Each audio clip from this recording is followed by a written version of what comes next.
కి స్వాగతం. బీసీల ఆరాధ్య దైవం జ్యోతిరావు పూలేనని మాజీ జడ్పీ చైర్మన్ చంచలబాబు యాదవ్ తెలిపారు. శుక్రవారం నెల్లూరు నగరంలోని జ్యోతిరావు పూలే 199వ జయంతి సందర్భంగా జ్యోతిరావు పూలే విగ్రహానికి పూలమాలలు వేసి ఘన నివాళులర్పించారు. సందర్భంగా గొప్ప సంఘ సంస్కర్త జ్యోతిరావు పూలేనని 199వ జయంతిని జరుపుకోవడం ఆనందంగా ఉందన్నారు. పూలే జన్మించి 200 సంవత్సరాలు కావస్తున్న ఆయనను భారతదేశ వ్యాప్తంగా ఘనంగా సత్కరించుకోవడము ఆయన గొప్పతనానికి నిదర్శనమన్నారు. నిరంతరము బడుగు బలహీన వర్గాల కోసము అహర్నిశలు పోరాడిన మహాధీరుడు జ్యోతిరావు పూలే అన్నారు. ప్రతి ఒక్కరూ ఆయనను అడుగుజాడల్లో నడవాలన్నారు. నేడు రాష్ట్ర ముఖ్యమంత్రి చంద్రబాబు నాయుడు, మంత్రి లోకేష్ జ్యోతిరావు పూలే అడుగుజాడల్లో పయనిస్తూ బడుగు బలహీన వర్గాలు అనేక సంస్కరణలు అమలు చేస్తున్నారన్నారు. ఆయనకు ఘన నివాళులర్పిస్తున్నామన్నారు.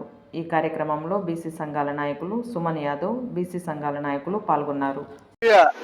జ్యోతిరావు పూలే గారు బడుగు బలహీన పీడిత వర్గాల ఆశాజ్యోతి జ్యోతిరావు పూలే గారి 199వ జయంతిని నెల్లూరు నగరంలో ఘనంగా నిర్వహించుకోవడం జరిగింది.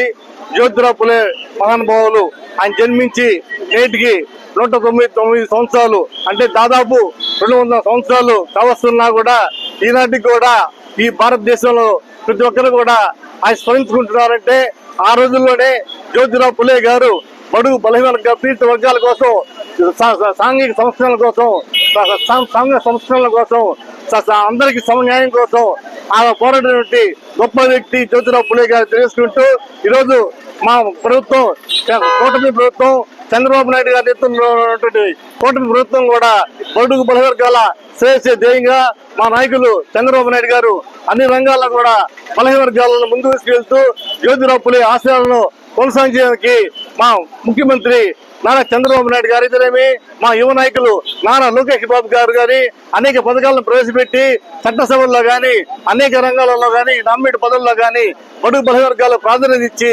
జ్యోతిరావు పూలే ఆశయాలను కొనసాగిస్తున్నటువంటి ఈ కూటమి నాయకులు మన చంద్రబాబు నాయుడు గారు కొనసాగిస్తున్నాం తెలియజేసుకుంటూ జ్యోతిరావు పూలే గారికి మా నివాళులు అర్పిస్తున్నాము.